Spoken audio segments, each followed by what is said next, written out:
വനം വകുപ്പ് കൈ കഴുകി കൈകൾ ശുദ്ധമാക്കും. ഉള്ളതുപോലെ സമ്മതിക്കും. എനിക്ക് പറ്റിയ തെറ്റുകൾ ഞാൻ സമ്മതിക്കുന്നു. AK ശശീന്ദ്രൻ കേന്ദ്രത്തിനും പഴിചാരിയാണ് മാധ്യമങ്ങളുടെ മുന്നിൽ എത്തിയത്. ആകെ ഉള്ള വനാതിർത്തിയിൽ 70% ഫെൻസിംഗ് ഉള്ളത്. അതിൽ 20% പ്രവർത്തനരഹിതമാണ്. ഇത് തിരികെ പ്രവർത്തനക്ഷമമാക്കാനാണ് അദ്ദേഹം ഉദ്ദേശിക്കുന്നത്. ബാക്കിയുള്ള സ്ഥലത്ത് ഫെൻസിംഗ് നടത്തുകയും ചെയ്യും. അതിന് ടെൻഡർ വിളിക്കും. നിലവിൽ കേന്ദ്ര ചട്ടത്തിന് ഇളവ് തന്നേ തീരൂ എന്നും കേന്ദ്രത്തിന്റെ ഇരട്ടത്താപ്പിന്റെ ദുരന്തമാണ് മലയോര ജനത അനുഭവിക്കുന്നതെന്നും വനം മന്ത്രി ശശീന്ദ്രന് ബോധ്യം വന്നു. അതും ഇപ്പോൾ. ഇതെല്ലാം മിണ്ടുന്നതും ഇപ്പോഴാണെന്ന് മാത്രം.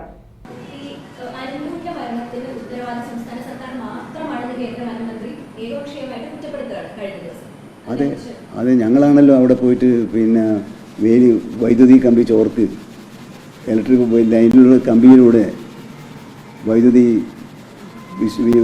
കടത്തിവിടുന്ന പരിപാടി സ്വീകരിച്ചത് വനം വകുപ്പാണല്ലോ. അദ്ദേഹത്തിന് എഴുന്നേറ്റ് വിവരം. കാരണം ഇവിടുത്തെ പ്രതിപക്ഷങ്ങൾ ഉന്നയിക്കുന്ന ആരോപണങ്ങൾ ഏറ്റുപറയുക മാത്രമാണ് കേന്ദ്രമന്ത്രി ചെയ്യുന്നത്. അതിലേക്ക് ഞാൻ പോകുന്നില്ല. ഓരോ ഡിവിഷനിലൊക്കെ ഫോറസ്റ്റ് ഏരിയകളൊക്കെ ഫെൻസിങ് വീടുകളൊക്കെ ഫെൻസിങ്ങുകൾ സ്ഥാപിച്ചിട്ടുണ്ടല്ലോ. ഈ ഫെൻസിങ്ങുകളൊക്കെ കൃത്യമായി വർക്ക് ചെയ്യുന്നുണ്ട്, അതിന് ചാർജ് ഉണ്ടോ എന്നുള്ള കാര്യങ്ങൾ പരിശോധിക്കുന്നുണ്ട്. ഞാൻ ചോദിക്കാൻ കാരണം നിലമ്പൂരിൽ തന്നെ ഈ കോടാലിക്കോയിൽ നമ്മുടെ ആദിവാസി നഗരമുണ്ട്. അതായത് 8-10 ആദിവാസി കുടുംബങ്ങൾ താമസിക്കുന്ന ഏരിയ. അവിടെ ഫെൻസിങ് ഉണ്ട്. പക്ഷെ അവിടുത്തെ ആളുകളൊക്കെ പറയുന്നത് അതിന് ചാർജ് ഇല്ല, അങ്ങോട്ടേക്ക് ആനകളൊക്കെ വരാറുണ്ട്, രാത്രി ആയാൽ പോലും അത് പ്രവർത്തിക്കുന്നില്ല എന്നൊക്കെയാണ്. ആ രീതിയിലുള്ള പരിശോധനയൊക്കെ സംസ്ഥാനത്ത് നടക്കുന്നുണ്ട് യഥാർത്ഥത്തിൽ. കാരണം പല ഭാഗത്തു നിന്നും ഈ രീതിയിൽ ഫെൻസിങ് കൃത്യമായി പ്രവർത്തിക്കുന്നില്ല എന്ന രീതിയിൽ ആക്ഷേപങ്ങൾ വരാറുണ്ട്. ഈ പരാതിയിൽ അല്പം കഴമ്പുണ്ട്. കാരണം ഫെൻസിങ് കെട്ടുക, പിന്നീട് അത് തിരിഞ്ഞു നോക്കാതിരിക്കുക. ഇതിൻ്റെ ഫലമായി സോളാർ ഫെൻസിങ്ങിനുള്ള പ്രശ്നം കുറേ കഴിയുമ്പോൾ ബാറ്ററിയുടെ ചാർജ് ചെയ്യാനുള്ള ശേഷി നഷ്ടപ്പെടും. അത് കാലോചിതമായി പരിശോധനകൾ നടത്തുകയും ശാക്തീകരണം നടത്തുകയും ചെയ്യേണ്ടതുണ്ട്. നിലമ്പൂർ നോർത്ത് സൗത്ത് ഡിവിഷനുകളിലും ഈ പ്രശ്നമുണ്ട്. അതുകൊണ്ട് എന്താണ് ഇപ്പോൾ ഈ ഒരാഴ്ച കൊണ്ട് ഇത്തരത്തിലുള്ള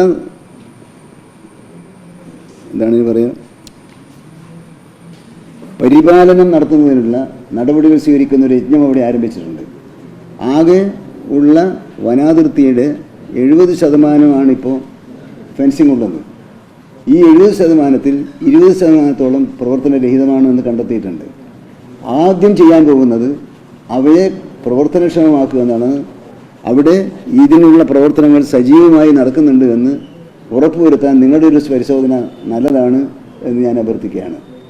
ഞാൻ പറയുന്നത് നമുക്ക് ഉള്ളതുപോലെ സമ്മതിക്കുന്നതിന് യാതൊരു പ്രശ്നമില്ല. കാരണം തെറ്റുകൾ തിരുത്തണമെങ്കിലും ജനങ്ങൾക്ക് പ്രയോജനം ചെയ്യണമെങ്കിലും ജനങ്ങളിൽ നിന്ന് വരുന്ന അഭിപ്രായങ്ങൾ ശ്രദ്ധിക്കേണ്ടതുണ്ട്. ആ അഭിപ്രായങ്ങൾ ശ്രദ്ധിക്കുകയും അവിടെ ഇപ്പോൾ തെരഞ്ഞെടുപ്പായതുകൊണ്ട് എനിക്ക് നേരെ പോയി ഒരു ഉത്തരവ് പുറപ്പെടുവിക്കാൻ സാധിക്കാത്തത്, പക്ഷേ അവരത് ചെയ്യുന്നുണ്ട്. ഒരു 2 സ്ഥലത്തായി 50 മീറ്റർ സ്ഥലത്ത് 2.5 വർഷമായി ഇത് ചെയ്തിട്ടില്ല.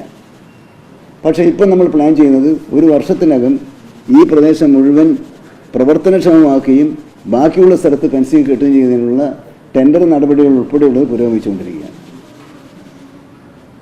എല്ലാം ശുഭമാണെന്ന് പറയുന്നൊരു കണ്ണടച്ച് ന്യായീകരിക്കുകയും കണ്ണടച്ച് വിമർശിക്കുകയും ചെയ്യുന്നൊരു സ്വഭാവം ഗവൺമെൻറ്റിനുമില്ല, വനംവകുപ്പിനുമില്ല, വനംവകുപ്പ് മന്ത്രിക്കുമില്ല.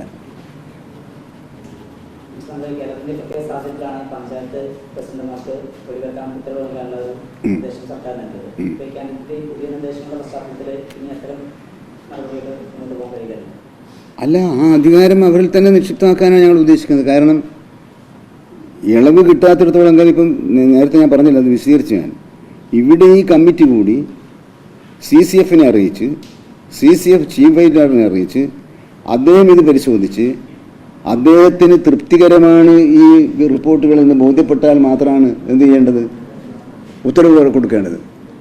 അപ്പോൾ ആ കാലതാമസം ഒഴിവാക്കാനുള്ള ഒരു ഏറ്റവും എളുപ്പമാർഗം ആ അധികാരം അവിടെ കൂടി ആലോചിച്ച് അതിപ്പോൾ അതിലെ പ്രതികളുടെ പേര് ഞാൻ വായിച്ചേക്കാം. എവിടുന്ന് ഇവരെയൊക്കെ വിളിച്ചു വരുത്താൻ സാധിക്കുക?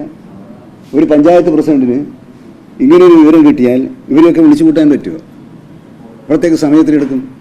അപ്പോൾ ഉത്തമ വിശ്വാസത്തിൻ്റെ അടിസ്ഥാനത്തിൽ അത് ചെയ്യാൻ ഇപ്പോഴുള്ള ഈ ഉത്തരവ് നടപ്പിലാക്കുന്നതിന് വേണ്ടി നിർദ്ദേശിക്കപ്പെട്ടിട്ടുള്ള ചട്ടങ്ങളിലും SOPയിലും ഇളവ് വരുത്തിയാൽ തൽക്കാലം ജനങ്ങൾക്ക് ആശ്വാസം പകരാൻ വേണ്ടി കഴിയും.